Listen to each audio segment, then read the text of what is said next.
એટલો મસ્તીનો બન્યો તો ને કે ખાવામાં અમે ટેસ્ટ કરવાનો વિડિયો ઉતારતા જ ભૂલી ગયા.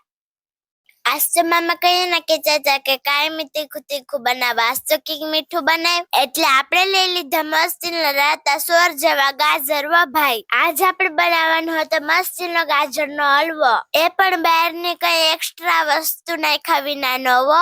એટલે આપણે બધાને પહેલા ગાજર ફોલવા બેસી ગયા હતા. મસ્તના બધા ગાજર ફોલી નાખ્યા હતા. વા ભાઈ, ગાજર ફોલીને આપણે બધા ગાજર મસ્તીના ખમણી નાખ્યા હતા. ખમણી ઉપાડી જાય તો કેક જેવું થઈ ગયું. પછી તો આપણે બીજી પણ બધી વસ્તુ લઈ લીધી હતી. એમાં જો આપણે દૂધ લઈ લીધું, થોડી ખાંડ લઈ લીધી, થોડું ગૌરીનું ઘી ને થોડા કાજુ બદામ લઈ લીધા હતા. પછી આપણે એક બકડિયામાં નાખી દીધું તું ગાયનું ઘી.